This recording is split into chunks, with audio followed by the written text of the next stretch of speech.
Olá a todos, sejam bem-vindos a mais um episódio do nosso podcast Papo de Granja.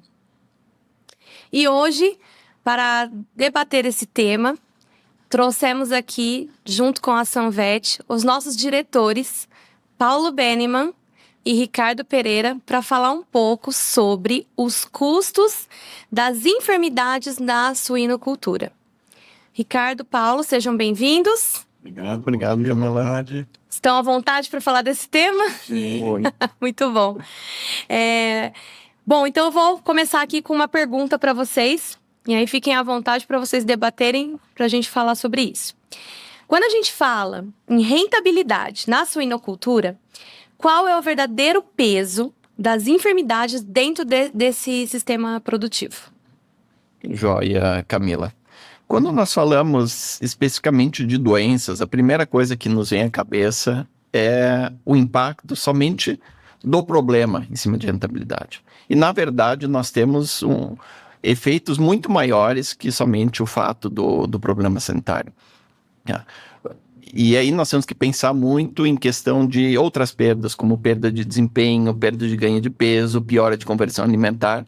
Então ele é muito maior do que somente nós falarmos de a entrada de um agente ou de um problema sanitário específico no rebanho. E geralmente isso não tem impacto somente pontual, é algo que afeta ao longo da cadeia, um período bastante grande, então ele acaba tendo levando a um prejuízo, um impacto bastante grande ao longo do restante do ciclo de produção. Legal. E os sistemas de produção, Paulo, Ricardo, de forma geral, têm clareza do impacto econômico real dessas doenças? Difícil dizer. Eu acho que o que às vezes falta para a gente, quando a gente pensa numa propriedade, pensa num rebanho, falta um pouco o conhecimento da dinâmica da doença, né? Quando você começa a ver sintoma, muita coisa já aconteceu antes. E muita coisa poderia ter sido prevenida antes. Eu acho que isso não é muito claro. E, além disso, por ser um problema populacional, onde você tem, às vezes, núcleos de produção com distintos galpões e distintas granjas no mesmo núcleo, toda a gestão desse ambiente, que geralmente não começa tudo num lugar só. Às vezes pode começar em lugares diferentes, mas você tem o trânsito desse problema pelas outras unidades, pelas outras granjas, pelos outros galpões. Eu acho que isso não é muito claro para a gente, principalmente porque a gente depende muito da observação de quem cuida. E a gente poderia depender um pouco mais de algo mais automatizado, ou mais em tempo real, que é uma coisa que já está disponível, mas que a gente não utiliza muito em produção intensiva. Então, para poder entender a jornada ou a dinâmica de uma doença, seria importante que a gente conseguisse determinar assim, começou aqui, por causa disso, e eu consigo ter um pouco de tempo para fazer como é que eu contenho isso, ou se eu não tenho como conter, como é que eu faço rapidamente para identificar e ver se eu posso voltar à situação de controle anterior. Eu acho que isso falta um pouco. Não sei o que você acha. Isso aí é algo bem interessante que o Ricardo comenta, tá? Porque eu costumo dizer que o suíno ele nos conta o que está acontecendo. Tá? E hoje nós temos várias ferramentas de predição de problemas sanitários. O consumo de água é algo que já está muito claro, bem estabelecido. O suíno, antes de apresentar um problema respiratório, por exemplo, uma semana antes ele começa a reduzir o consumo de água. Agora, se nós não tivermos controle dessa variável, fica muito difícil nós atentarmos para isso. E outro ponto que o Ricardo traz, que é bem interessante, é esse olhar de população. Tá? Geralmente, nós focamos no indivíduo, tá? E perdemos esse dado, tá? De população, do que realmente é representativo, dos problemas subclínicos. Tá? Concordo que o que geralmente nós olhamos já impactou. Nós já perdemos. Já está, né? Agora, a detecção do início do problema e uma ação prontamente efetivada, vai fazer toda a diferença. Mas para isso nós temos que ter outro olhar, algo mais amplo, e o emprego de tecnologia nessa situação é muito importante.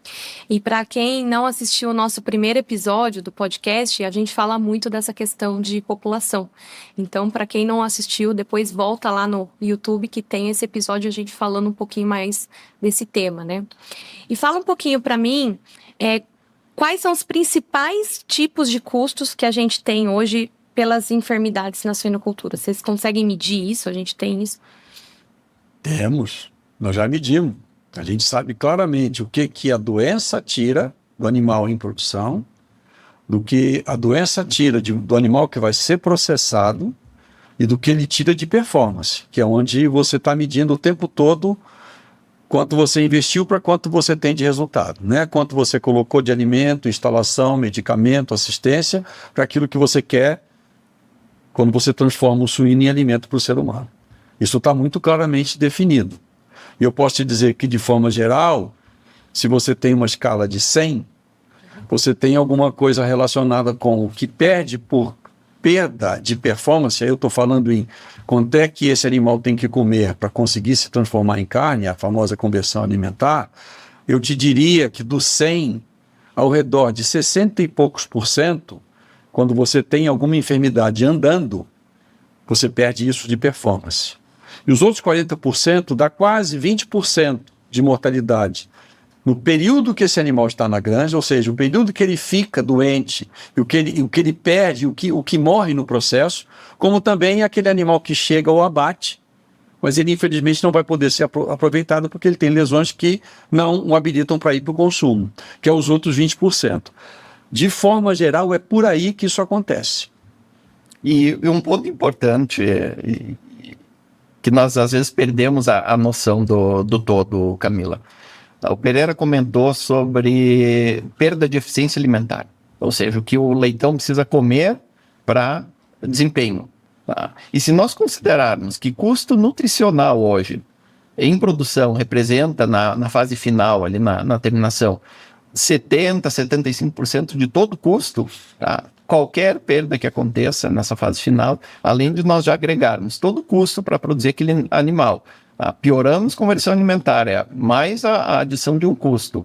E esse produto que deveria chegar com ótima qualidade lá no frigorífico, ele acaba sendo perdido. Então é muito mais complexo que somente nós olharmos para a doença. Toda a repercussão em cima de custo de produção e de perdas, ela é muito maior do que nós realmente estamos vendo. E aí é interessante uma coisa que eu quero trazer à luz. Épocas como essa que nós estamos vivendo agora, com problemas no Oriente Médio, fecha ou não fecha o Estreito de Hormuz, né? Todo mundo fala assim, olha, o custo de produção está alto, né? Porque vai faltar fertilizante, porque o milho e a soja vão subir. Quando isso acontece para todo mundo. Todo mundo tem o mesmo custo. Pensando nos insumos. Qual é a chave? Se eu tenho 3% de mortalidade e o Paulo tem 2%, ele já está melhor do que eu, 33%, com o mesmo custo. Então ele otimiza melhor o investimento que ele faz do que outros. É aí que está a chave.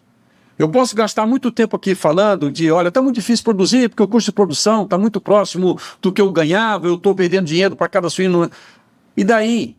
Você vai fazer o quê? Não tem o que fazer, a não ser ser mais eficiente, se prevenir mais dos problemas, ter menos mortalidade, ter melhor ganho de peso e ter mais saúde. Quem faz isso acomoda melhor o aumento de custo, porque o mercado também se acomoda a isso, né? Por acaso ninguém percebeu, nós estamos vivendo um problema de inflação em cima dos alimentos, por causa de todo esse problema. Mais custo de petróleo e tudo mais.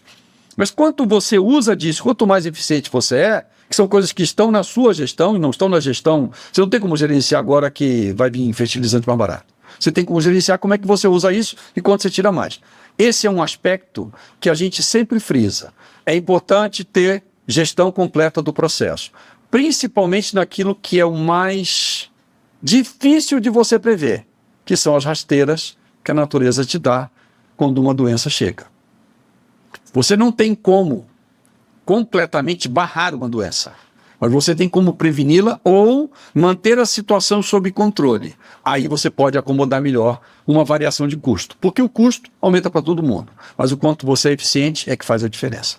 Você acha que faz sentido isso? Claro, e aí entra muito forte a questão de percepção de mudanças. Tá? Monitoria, nós não temos a cultura de monitoria sanitária. Tá? Uma grande oportunidade que se tem hoje nos sistemas de produção. Tá? Ou seja, eu estou controlando ou estou monitorando e qualquer alteração naquele perfil natural, eu consigo me antecipar nas ações de correção. Ou seja, eu acabo sendo mais efetivo, tá, na detecção do problema e no controle. Nós temos a cabeça muito focada no terapêutico e não no preventivo. E isso eu acho que vai ser a grande mudança de chave, o grande ponto a ser trabalhado para que nós tenhamos uma suinocultura mais eficiente.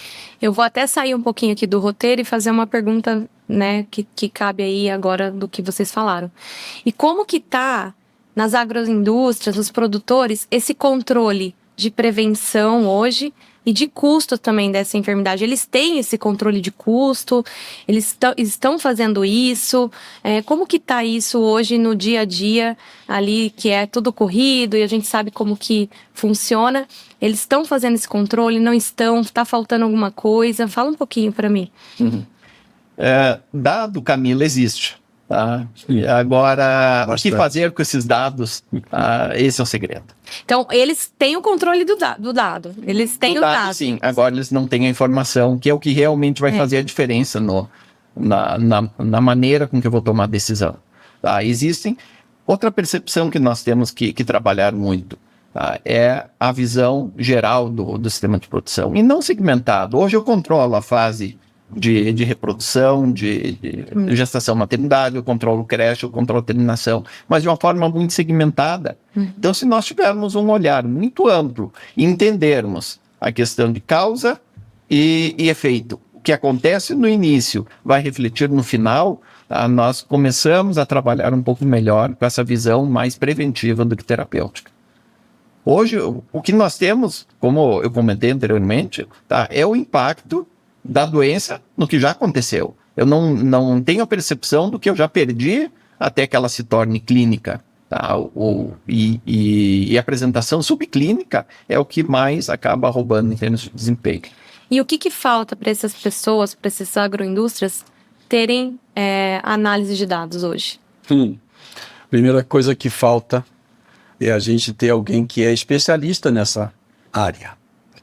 Dados é um assunto complexo, estatística não é qualquer um que entende. Você pode até entender das ferramentas, mas como você a interpreta, é uma coisa que a gente sente falta. Eu tenho formação de veterinário, a nossa formação lógica de ciência exata é muito pequena, é quase inexistente. Mas quando você trabalha com população, você tem isso aí, isso vem na sua cara assim, como é que você interpreta esse volume de dados? Então precisa ter alguém que seja especialista. Eu acho que falta isso. Então, de acordo com a nossa experiência, na maioria das empresas que tem e geram um volume enorme de dados, falta alguém que olhe para isso, trate isso e tire a famosa informação que o Paulo fala de eu tenho dado, mas eu não tenho informação. O cara extrai isso e traz para uma discussão. O dado é só um indicador, mas do indicador você fala assim, o que está por trás desse dado? Isso é uma coisa que a gente sente falta. Esse é o primeiro problema. O segundo problema é que todos nós, nessa indústria que é veloz, é pujante, é tudo, falta muito tempo de reflexão. A gente opera muito. A gente é muito dia a dia, muito fazedor. Mas a gente tem que usar o nosso tempo também para fazer um pouco de análise e um pouco de discussão interna de o que é que pode estar acontecendo. Quando o Paulo fala de doença subclínica, em países como o Brasil, que tem uma biosseguridade tão diferenciada e melhor do que a maioria dos países, o subclínico faz muita diferença. Porque o subclínico é o escondido. Como a gente já conseguiu evitar vários problemas, ou pelo menos manter sob controle, várias doenças que são em alguns lugares do mundo completamente endêmicas, você tem que se ligar exatamente nesse detalhe. E aí os dados são poderosos. Porque a massa de animais que você está recolhendo esses dados é muito grande. E você pode identificar assim, tem alguma coisa aqui que não está clara. E lembra que o subclínico é aquela doença que não se apresenta completa. Mas quando você tem uma população de milhares de animais, pode ser que você tenha um determinado volume desses milhares que esteja expressando um pouco mais a doença. E aí nós, como veterinários, como sanitaristas, fazemos, opa, é aqui que eu tenho que tentar entender um pouco mais, ou tirar alguma dúvida do que é esse subclínico. E aí tomar as ações. E aí, de novo, entramos em dados. Se eu tenho milhares de animais, né, como qualquer curva normal de qualquer população, você vai ter uma curva que pode ser mais aberta, pode ser mais fechada. Mas quando você vê isso, você fala assim, eu tenho uma média boa, mas o que eu tenho para os extremos? E o extremo do indesejável, ou seja, uma mortalidade mais alta, uma perda de peso maior, uma baixa conversão alimentar, é aí que você pode pesquisar e falar assim, o que temos aqui para a compreensão disso e a identificação do problema. Você consiga voltar lá atrás e falar assim, onde é que começou esse assunto? Ah, começou em tal fase. Ah, começou em tal fase? Então o que eu poderia ter feito para evitar que isso acontecesse aqui?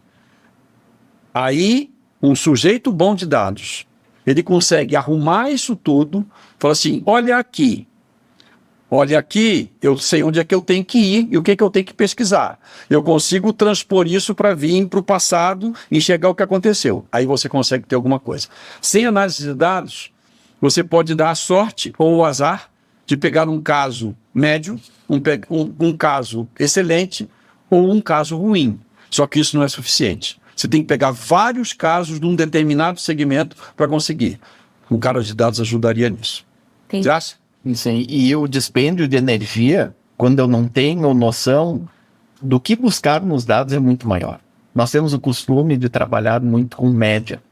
Média, na verdade, não nos diz nada. Se eu não tenho conhecimento de como essa média, como essa população ela se distribui, eu acabo colocando todo o esforço para corrigir algo que não seria necessário. Agora, no momento que eu identifico aonde eu tenho a grande oportunidade, que são os extremos, seja geralmente os piores, 25%, eu coloco o meu esforço em algo que realmente vai me dar um resultado a curto prazo. Aí, melhorando o resultado desse 1/4 de população, eu ganho muito tempo e beneficio todos os outros resultados do sistema de produção. Então, saber buscar ou saber aonde olhar. Quer ver uma coisa interessante? Agora, com o advento da inteligência artificial. Tá? No início, se achou que seria a solução para todos os problemas. Agora a IA vai me dizer o que fazer. A IA faz o quê? Interpreta os dados da forma que ele acha que é. Sim. Agora, o que eu vou fazer? De que forma eu vou olhar esses dados e essa interpretação é o que vai fazer diferença. E a forma que você coloca os dados, né? Eu tenho que ter uma bagagem muito grande para olhar aquilo e dizer, não, isso faz sentido, isso não faz sentido. Então, há necessidade de mais informação, de conhecimento, de experiência, para termos realmente um olhar assertivo naqueles dados e naquele resultado. E sanidade é isso. Eu olho, é muito mais fácil nós termos um comportamento terapêutico do que eu vou lá, medir e acho que resolvi o problema, e na verdade não. Eu estou eliminando o clínico, o agudo, e o subclínico, que muitas vezes acaba cronificando, que vai agregar mais custo ainda no final da cadeia. Então, o saber interpretar, e o mais importante, além do interpretar, usar da forma adequada todas essas informações. Legal. E eu lembro de uma coisa interessante, né, que a gente aprendeu. Hoje se fala muito de influenza suína, né? Que é uma das opções, não é a única. Micoplasma faz a mesma coisa, zicovírus faz a mesma coisa, mas você tem algumas doenças que iniciam um processo em que o animal fica exposto. A literatura já disse, quando começa geralmente, qual é o ciclo? Isso está definido, a jornada da doença está definida. Só que aí nós aqui que somos fabricantes de vacinas autógenas, né? Dentre outras coisas. Você quer coletar alguma coisa para tentar identificar o vírus? Não pegue animal tossindo, porque já foi. Já está no secundário. Você vai ter muito insucesso. Você tem que achar o animal espirrando. Aí fala assim, bonito, né? Eu tenho que ir na população e tenho que olhar. E tem que ver. E tem que ver as diferentes cidades para falar assim, nesta granja está acontecendo isso. Neste momento, então é daqui que eu vou coletar. Isso, quando se fala de vírus, é mais fácil. Apesar de parecer que não, é mais fácil. Mas nós temos um problema sério quando você começa a falar de bactéria. Porque como a bactéria se aproveita de uma situação que alguém, um fator de ambiência ou um próprio vírus abriu, você fala assim, não, eu tenho esse problema aqui. Só que a gente geralmente tem como hábito usar aquela ferramenta que deveria ser a última a ser usada, que é a ferramenta curativa do uso do antimicrobiano, que atrapalha completamente o cenário. Você provavelmente vai ter muita dificuldade de conseguir isolar o que está acontecendo porque você tem um programa de antibiótico em funcionamento. Isso reduz a pressão de infecção. É uma ferramenta importante, mas atrapalha para você entender assim, onde é que eu devo começar? Então, essa é a história que a gente começa a olhar na jornada. Lembrando que, quando você tem uma lesão qualquer, a lesão conta a história da doença no animal. Se você tem isso, você fala assim, esse animal em algum momento teve contato com esta entidade específica, que geralmente, de acordo com a literatura ou com a minha experiência, começou em tal época. O que eu tenho que fazer aqui para evitar que isso chegue onde chegou? Esta urgência, eu acho que nos falta um pouco. O que falta é exatamente essa coisa de você poder enxergar o que está acontecendo, observar o momento, analisar os dados. Você tem os dados hoje fatiados por cada uma das fases. Você tem essa informação. E ali você pode tirar alguma coisa. Então, de novo, o dado é um indicador que, coletado no momento certo, te permite tomar a decisão certa para que você possa segurar a coisa que está saindo do controle. Eu acho que isso é o que vai nos dar ganho de produtividade na produção intensiva de suínos. Sem isso, você vai ficar um pouco refém e com uma área um pouco mascarada do que efetivamente gerou tudo isso. E é multifatorial, né, Paulo? É isso que eu ia citar agora. A sanidade é complexo, porque não é um agente causando problema. Aí existe uma interação muito grande. Quando entramos no fator multifatorialidade, muda completamente. E aí as ferramentas de diagnóstico, o olhar clínico, esse entendimento do que é representativo, do que não é representativo, vai fazer toda a diferença. Você falou aí da parte de terapêutica, né, e prevenção. Fala um pouquinho para mim do conceito de prevenção, e não somente de tratamento. Ele é claro no sistema de produção hoje? Eu acho que poderia ser mais explorado. Quando nós falamos em prevenção, eu estou falando sobre o quê? Tomando ações anteriores ao problema. Ações para que o animal desenvolva, seja uma melhor imunidade ou tenha um ambiente melhor, prevenindo que esses fatores de risco causem a doença. Quando eu falo em terapêutico, eu estou tratando o problema que já ocorreu. No momento que eu tenho a visão clínica do problema, a perda já aconteceu, eu não consigo voltar e recuperar essa perda. Na minha percepção, isso ainda não está claro. E por que não está claro? Porque eu consigo mensurar de uma forma muito mais fácil um tratamento terapêutico. O preventivo parece que eu estou só agregando custo. Diz, olha aqui, eu fiz todas essas ações e não houve problema. Mas não houve problema por quê? Porque eu me antecipei nas ações trabalhando de uma forma preventiva. Então esse olhar falta. Um exemplo de vacina. Mas eu vacinei os animais, eles ficaram doentes. Qual é o objetivo da vacina? Não é impedir infecção, é abrandar sinais clínicos, reduzir excreção, baixar a pressão de infecção. Então isso tem que estar muito claro. Não é uma única ação, são várias ações tomadas no momento correto que vão levar à saúde desse animal. O Paulo tem um trabalho muito interessante que fala dessa história da prevenção, né? O Paulo coletou mais de 3.000 amostras de colostro de fêmeas suínas para exatamente checar qual é a qualidade desse colostro. Para que isso, né? Nós estamos careca de saber, né? É a primeira imunidade que o animal recebe, para ele poder sair de um ambiente protegido que é o útero e para o ambiente onde ele vai viver. É impressionante a variabilidade. Impressionante. Mais de 40% das fêmeas não produzem nem a qualidade nem a quantidade de colostro adequada. E por uma razão muito besta. Ela é mal nutrida. Porque não adianta você querer produzir proteína se você não tem uma nutrição boa. E é uma coisa que, se você tentar colocar preço no colostro, isso não tem preço. Você está dando anticorpo maternal para os animais. Produz anticorpo maternal sem ser usando a usina que é a fêmea. Não tem. Você não vai conseguir. E a gente negligencia isso. E essa análise é bonita por causa disso. Se você quer melhorar o processo todo, se você só produz leitão, que ótimo, cuida da fêmea. Direito. Porque você vai ter menos problema. Porque a gente teima em achar assim, vai dar tempo de recuperar. Não vai dar tempo de recuperar. Nós já sabemos que animal que sai de cada fase, da mais jovem até a última, já debilitado, ele não consegue recuperar isso. Isso está descrito. Mas por que é que ele está debilitado? Alguma coisa faltou. Então, se você quiser só focar na fêmea, no período de gestação, para que ela tenha o score corporal adequado, para que ela possa entregar exatamente tudo aquilo que ela tem que pode entregar, você vai ter que cuidar da nutrição de forma diferente. Se você não fizer isso, não vai dar certo.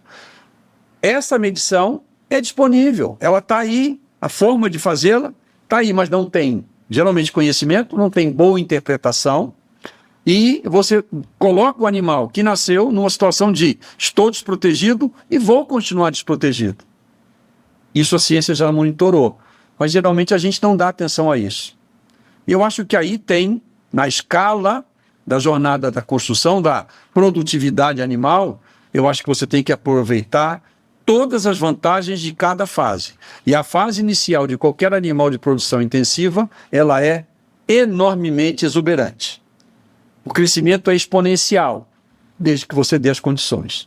Que todo mundo sabe que é o melhor custo-benefício. Mas a gente às vezes esquece dessas coisas. Isso é um assunto que tem a ver com nutrição, ambiência e sanidade. Esse trinômio equilibrado funciona. Se não tiver equilibrado, você não vai conseguir tirar. E tudo é um binômio causa e efeito. O que nós fazemos no início reflete no final. Tá? E olhem como as coisas são interessantes, né? Estamos falando da matriz e pensando em sanidade futura. É aquela coisa, cuide da fêmea, que ela cuida dos leitões. Isso aí. Tá? E eu costumo dizer para algumas coisas que é tão simples que se torna complexo, porque não tem o entendimento do todo. Então eu analiso algumas ações que são muito importantes, que vão refletir em toda a vida do leitão, tá? Porque o conceito ele não está totalmente claro. Fala um pouquinho para mim, Paulo. Qual que é o impacto de uma enfermidade hoje no tempo de abate dos animais, que vocês chamam de efeito multiplicador? Uhum. Isso é um conceito bem antigo, tá? Ele, ao longo do tempo, ele sofreu algumas alterações, tá? Mas o que esse conceito nos diz? Que toda perda inicial, ela vai se multiplicando ao longo da cadeia de produção. Tá? 100 gramas ao nascimento significa 1 quilo no desmame, tá? 1 quilo no descreche agrega 3 a 4 quilos a mais ou a menos de peso que o leitão vai ter, tá? Se eu falo em perda de peso ao longo da cadeia, eu preciso aumentar o quê? Tempo de permanência desse animal na terminação para que ele chegue no frigorífico com o mesmo peso. No momento que eu mantenho ele mais tempo no sistema de produção, ele está agregando custo, ele está mais exposto. Tá? O risco de nós termos perdas sanitárias nesse período, ele acaba sendo muito maior. Então, novamente, nós vamos agregando fatores de risco ao longo da cadeia e vamos deixando esse animal cada vez mais exposto. Quer complementar? Isso que o Paulo fala é muito interessante. E o que eu acho que às vezes falta para a gente é se autodefinir objetivos, né? Qualquer pessoa que esteja numa produção dessa, você tem assim, qual é o esperado nessa fase de consumo, ganho de peso de cada animal desse? Você sabe o que é. Você sabe qual é o objetivo, sabe qual é o potencial. Mas a gestão disso, eu acho que às vezes ela passa meio batido, a gente não se toca muito. Porque na hora que você começa a ter um desvio, fica difícil entender o que está causando aquilo. Que é aí que eu acho que a gente pode ajudar. A gente pode ajudar e falar assim, olha, pode ser isso ou pode ser aquilo. Baseado no que a gente tem de experiência. Mas você tem que se autodefinir um objetivo. Então, se você pega aí um universo de 1000 granjas, você vai ter uma boa parte delas está dentro da média, tem uma parte dela que vai estar melhor que a média, uma parte vai estar pior do que a média. Escolha algum desses lugares. Identifique algumas que sejam indicadores e defina objetivos para aquela propriedade.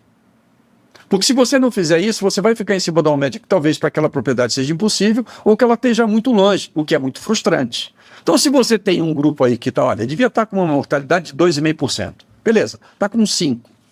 Aí eu quero chegar no 2,5. Não vai chegar da noite pro dia. Você vai ter que primeiro entender um monte de coisas, mas se autodefinir, mesmo que seja você contra você mesmo, se autodefinir um objetivo, provavelmente vai dar mais certo. Porque além de ser recompensador e não frustrante, você coloca um objetivo que é possível, mas entendendo o que está gerando esta perda. A compreensão disso é, como diz um amigo meu que já faleceu, baita de um sábio, fala assim, 50% da cura é diagnóstico.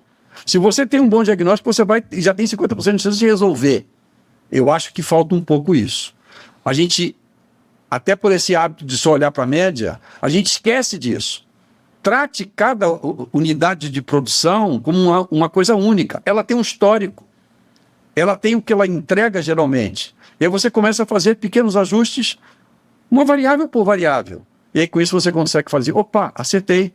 Melhorou porque isso aqui foi mexido e deu resultado. E a gente pode ajudar muito em que práticas você pode introduzir visando melhorar esse parâmetro nessa granja. É customizável. E sendo customizável, fica mais confortável.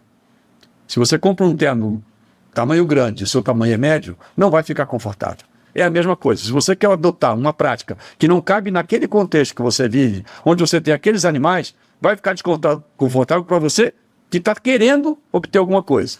Então, autodefinir objetivos que sejam factíveis dentro do tempo e do esforço, acho que é uma coisa que faz falta. E esses objetivos nós só vamos conseguir desenhá-los no momento que eu entendo quem me desafia. Qual é o problema que eu tenho? Se eu não sei, tudo se torna tentativa e erro. Tentativa e erro resolve o problema? Pode resolver, mas é muito mais custoso, tá? Demora muito mais tempo, tá? E não é o que nós queremos. Tá? Nós trabalhamos num sistema muito intensivo, tá? Onde detalhe vai fazer toda a diferença e não temos mais tempo de trabalhar dessa forma. Então, quanto maior a informação, mais assertivos nós vamos ser e menos prejuízo, ou menos agregação de custo nós vamos ter nesse sistema de produção. Entendi. Sempre lembrando que o que você investe para aquele animal que performa bem, para aquele animal que retorna mais e para aquele animal que não consegue retornar. O investimento é o mesmo. Então, o segredo é, se alguém não está entregando, o que está acontecendo? Porque o investimento que você faz em tudo vale para todo mundo, vale para a população inteira. Então tem alguma coisa que pode ser ajustada. E não é só sanidade, tá? Tem vários fatores. Mas alguma coisa você pode fazer para entender o que está acontecendo e ter o retorno de investimento um pouco mais homogêneo do que uma curva muito aberta. Falando um pouquinho de problema sanitário, eles podem impactar nas perdas lá no frigorífico? Com certeza, Camila. Tudo que, novamente, que é problema sanitário, que não é resolvido, a tendência é que ele cronifique. Tá? E uma vez cronificando, eu vou ser impactado com aumento de condenações. Outro ponto muito importante que a sanidade determina isso. Desuniformidade de um lote. Qual é o custo da desuniformidade? Isso é a grande pergunta a ser respondida hoje. Tá? Na minha percepção, é o maior custo de todo o sistema. Tá? E está fora do nosso controle. Nós podemos minimizá-lo, mas faz parte da população. Agora, no momento que eu tenho uma imensidão de dados, eu transformo esses dados em informações para tomada de decisão, eu começo a minimizar esses impactos. Vou resolver? Não vou resolver. Nós trabalhamos com biologia, mas eu consigo minimizá-los e ser muito mais efetivo no controle que nós estamos fazendo. Os custos sanitários, eles costumam ser hoje os mais difíceis de mensurar, Paulo? Eu acredito que sim, tá? Porque muitos acabam sendo julgados de forma subjetiva. Tá? Uma mortalidade, eu tenho um número. Tá? Uma piora de conversão alimentar, eu tenho um número. Agora, o impacto que um problema sanitário traz no plantel, fica difícil entender. Tá? Eu resolvo com um investimento em medicação, com práticas de biosseguridade, mas eu não consigo perceber qual foi o retorno disso tudo. Tá? Enxergo uma melhora, Agora, o quanto melhorou é muito subjetivo, diferente dessas variáveis mais palpáveis. Mas vale lembrar uma coisa que a gente descobriu. A gente analisou a partir de condenações e a partir de mortalidade como se comportavam esses lotes de onde esses animais que morreram ou que foram condenados. A gente olhou a conversão alimentar. E a conversão alimentar desses lotes onde teve mais animais condenados ou mortos durante o processo é pior. É óbvio, né? Está falando de um parâmetro de performance. Sim, mas animal doente engorda menos, ou não engorda. Então, aí vem a historinha do subclínico, né? Eu estou meio doente, eu não vou morrer. Mas eu estou meio doente, eu não consigo produzir. Então, de novo, os dados. Quando você junta esses dados todos, eu tenho as origens, eu tenho os indivíduos que morreram e quantos morreram em cada granja, eu tenho os indivíduos que foram condenados no abatedouro e eu tenho o resultado global desse lote. Se você teve mais mortalidade, se você teve mais condenação, você teve mais doença no lote. A grande parte dele não morre, obviamente, mas ela produz menos, porque a conversão alimentar é afetada diretamente. Ou seja, todo o esforço de colocar alimento, colocar assistência, ele não é recompensado. Então, o parâmetro populacional, você não tem hoje conversão alimentar por animal, você tem por lote. Todo esse esforço, você pode usar esse indicador como uma forma assim, há algo que está privilegiando o negativo, que é a doença. Pode ser por vários fatores, mas animal doente não produz o que ele poderia. Como nós não podemos produzir, não conseguimos produzir. É a mesma coisa. Então, juntar esses parâmetros populacionais e individuais, lote e indivíduo, funcionou para a gente entender que tem algo nesse grupo aqui que precisa ser feito, que pode ser por causa sanitária. E isso geralmente a gente não enxerga. A gente olha muito o dado geral, mas esquece que tem indivíduos que são um indicador muito forte de alguma coisa que está acontecendo, e que ele te conta a história. Essa experiência nós tivemos e ela foi estatisticamente comprovada que tem essa correlação.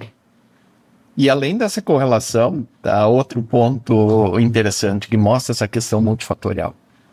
Ambiência, amplitude térmica, qualidade do ar, isso tudo é fator de risco predisponente para problemas respiratórios, por exemplo. Temperatura da água. Temperatura da água está diretamente relacionada ao consumo do animal.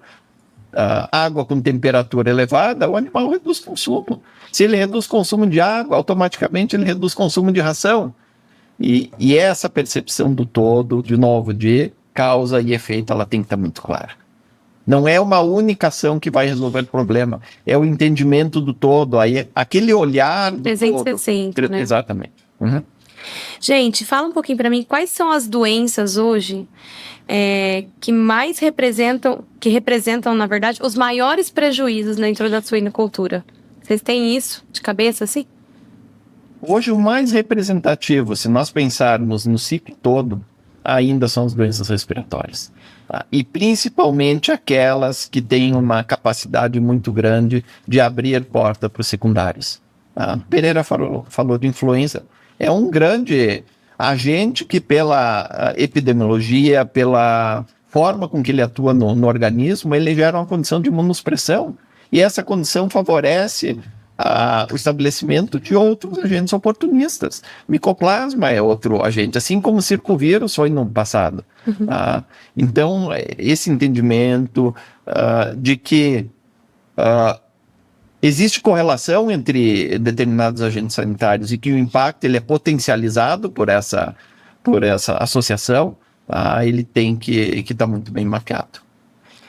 E é interessante que o Paulo coloca isso e veja como é amplo e multifatorial o nosso problema, né? Eu fiquei muito surpreso quando eu aprendi que influenza suína foi introduzida pelo ser humano dentro da suinocultura. Então a coisa é muito mais ampla do que a granja. A biosseguridade. A biosseguridade é muito mais ampla. Eu fui visitar, e eu soube disso porque o Paulo me contou, e eu fui visitar um cliente, fui visitar uma granja para aprender como é que a gente trabalha. E a primeira coisa que me exigiram foi um atestado de vacinação contra a influenza. Tivesse pelo menos 15 dias. E eu tinha, porque eu tô velho e já estou tomando vacina como velho. Essa dimensão é fundamental para a gente. Ou seja, você tem fatores externos. A propriedade rural em si é o ambiente onde os animais têm, que você também tem que arrumar um jeito de manter sob controle. Porque você vai falar assim, não, eu já tenho um monte de robozinho que não sai lá da granja e que cuida dos animais. Isso não existe. Operação agropecuária no geral dá muito trabalho braçal. Tem muita gente envolvida e tem que ter muita gente envolvida. Então essas coisas a gente enxerga como fatores que tem que levar em consideração e que a gente acha que tem muito que melhorar. Quando você olha quais são as práticas de biosseguridade que são efetivamente praticadas de forma constante dentro das granjas, tem muita lacuna. Essa lacuna é quem abre porta. Não abre porta para algo muito grave, tá? Não estou falando assim, entrou uma doença que matou 100% dos animais. Não estou falando de extremos. Estou falando de coisas que entram, que se instalam, que estão ali, que ficam ali e que vão roubar resultado. Se você usar de ferramentas diagnósticas ou de prevenção para que você reduza este desafio que vem, você vai ter sucesso. Mas é multifatorial, não é uma coisa que se faz com uma única solução, um único resultado, é um conjunto de coisas. E a gente gosta desse tipo de confusão. A gente adora ver essa coisa confusa, esse quebra-cabeça que a gente quer montar, que fala assim, tem mais peça aí, que está faltando aqui, eu ainda não consegui. É por aí que a gente acha que a gente deve encarar o futuro da produção animal de alta performance. E biosseguridade, Camila, só para dar uma noção muito clara do que é. É que isso já dá outro podcast, né? Com certeza. A própria pandemia. Nós precisamos passar por uma pandemia para entendermos que lavar as mãos, ou seja, reduzir pressão de infecção, era importante. Então, são coisas simples assim que falta a percepção. Tu me questionaste. O sistema de produção tem noção do que é um impacto sanitário? Ou consegue quantificar isso? Biosseguridade da mesma forma. Grande benefício da biosseguridade é minimizar riscos que são importantes para que nós tenhamos uma sanidade controlada. E às vezes as pessoas negligenciam, né, Paulo? Porque a gente fez um post um tempo atrás nas nossas redes sociais, aí foi para a avicultura, mas convém com o que vocês estão falando. Que às vezes as pessoas falam biosseguridade, de novo, que é um ponto que a gente sempre fala e mesmo assim precisa estar sempre falando, porque muita gente negligencia, né? Uhum. Eu já faço isso na minha granja, eu já resolvi. E na verdade, quando você vai ver, tá faltando muita coisa, né? E uma coisa interessante de biosseguridade, não é fazer por fazer, é entender o porquê fazer. Tá? Mas tem que tomar banho para entrar numa granja de suínos. Por quê? É uma emoção física nós somos carreadores de alguns agentes que podem ser patogênicos para as outras espécies. Gente, eu sou de marketing, eu fui visitar uma granja com o Paulo e eu fiquei assim, vou ter que tomar banho para entrar na granja? Tem que tomar banho. Quando eu entrei na empresa, né? Aí eu falei, não acredito. Então, eu fiquei assim, inconformada e vi que isso é uma prática que tem que ser feito, né, depois que eu entrei no negócio, porque eu não sou veterinária, tá, gente? Só para esclarecer. Então, quando eu entrei nesse mercado, eu falei, olha que interessante. Então, tudo aquilo que o Paulo ia me falando, ia me ensinando, me explicando, eu fui colocar em prática. Vamos tomar banho, vamos colocar as botas, vamos fazer tudo certinho, para que não impacte, né, na produção, né? E olha a repercussão disso. Tá? Por que o Brasil hoje é um grande player no mercado tanto de avicultura como de suinocultura? Qual é o nosso maior patrimônio hoje? Sanidade. Sanidade. Nós temos uma sanidade que nenhum país produtor de suínos ou de aves do mundo tem igual. Tá? Então nós temos que preservar isso. Isso é o nosso grande patrimônio e é o que vai nos dar competitividade no mercado exterior. Sim. Tá? Coisas que muitas vezes nós não percebemos. Vocês se lembram quando alguém entrava no avião e estava sem máscara? Não lembra? Nossa. Perto da Covid. Faltava apedrejar. Faltava apedrejar. É engraçado. Isso é biosseguridade total, né? É uma coisa simples, mano. E essa sensibilidade mais apurada para o assunto precisa ser melhor trabalhada. A gente vê muita coisa todo dia que as pessoas não respeitam as regras básicas. Aí depois não sabe por que perde o controle, mas é óbvio. Lembrando que nós humanos temos uma condição, a sua grande maioria, de você viver num ambiente ou de você trocar de ambiente, onde a condição ambiental, a pressão de infecção que a gente vive é muito melhor do que os animais. Sim. Os animais vivem uma condição que é desafiadora. O animal é mais rústico. Já foi a época do animal mais rústico, tá? Os animais hoje são especializadíssimos em entregar produção de alimento, mas perderam rusticidade. Então você precisa trabalhar o ambiente onde ele fica, que é um ambiente desde o primeiro momento desafiador. E usar de tudo que você pode, principalmente evitar que algo de fora entre e o que está ali dentro não exploda. Não saia do controle, porque se sair do controle, fica difícil você segurar. É basta você imaginar que você vive dentro de um ônibus 45 dias com mais 80 pessoas. Não vai ser uma jornada, uma viagem muito legal, porque você vai ver que vai dar problema. É o que o animal vive. Com isso na cabeça, lembra do cara que entrava no avião sem máscara? Estava ruim. E tinha que dar ruim mesmo, porque era a única medida que a gente tinha naquele momento. Era o que precisava ser feito. Isso a gente tem que ter sendo praticado no nosso dia a dia também, por todo mundo. Qual que é o primeiro passo que vocês me falariam para uma empresa hoje ser mais eficiente na sua gestão sanitária? Conhece. Não é o primeiro, né? De muitos. Conhece a ti mesmo, né? Entenda qual é o seu desafio. Quem te desafia? Porque se isso não estiver claro, todas as ações não vão converter. Aí nós vamos, novamente, tentativa e erro. Então, mapeamento sanitário, mapeamento de fatores de risco. Com isso, nós vamos ser muito mais assertivos. Se você pudesse hoje, vocês, né? Pudessem hoje dar uma única recomendação para melhorar a rentabilidade dentro da suinocultura, qual seria essa recomendação? Acho que primeiro você tem que saber pedir ajuda. É muito comum a gente ver no nosso meio uma preocupação muito grande. Os meus dados, eu não posso compartilhar, eu não posso te dizer isso. É uma relação polarizada, não sei por quê. Porque um fornecedor e um cliente não existe, se um não existe, o outro não existe. Nosso negócio é complexo. Nós pedimos ajuda muitas e muitas vezes para entender, não é para vender, é para entender. Entender o que você faz, como é que você faz alguma coisa. E vice-versa. É você encontrar no lado do fornecedor, alguém fala assim, eu tenho esse problema aqui, como é que você pode me ajudar? Felizmente, a indústria de produção animal brasileira tem um volume imenso de fornecedores de altíssimo gabarito. Mas isso não garante sucesso. Garante sucesso quando você consegue trazer isso para uma conversa aberta. Nós pedimos ajuda, o cliente pede ajuda, coloca assuntos na mesa e trabalha juntos. Isso, na minha opinião, e pela experiência que eu tenho nesses últimos 30 e tantos anos trabalhando nesse segmento, quando houve colaboração, o sucesso aumentou muito.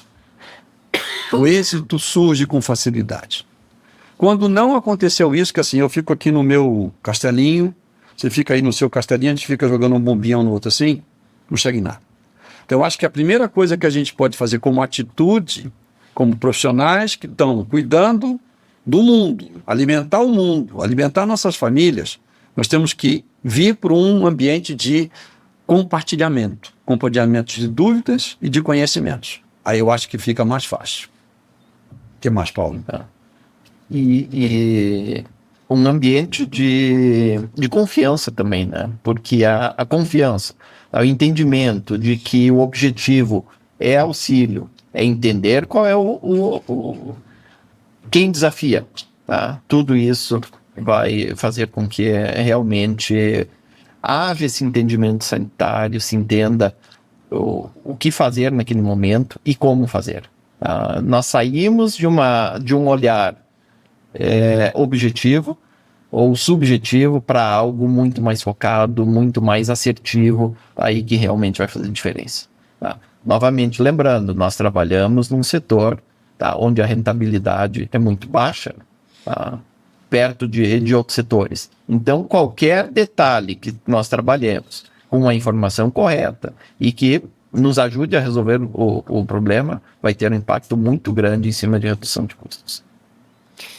Bom, pessoal, estamos chegando ao final do nosso episódio de hoje. Então, eu queria agradecer ao Paulo e ao Ricardo pela presença de vocês, pela contribuição rica sobre esse tema de enfermidade na suinocultura. E nós estamos aqui finalizando mais um episódio. Aguardem que o próximo será em breve, também sobre suinocultura, tá bom? Um abraço a todos. Para quem quer saber um pouquinho mais da nossa empresa, dos nossos temas que a gente aborda nas redes sociais, é só seguir lá no Instagram, @_Sunvet.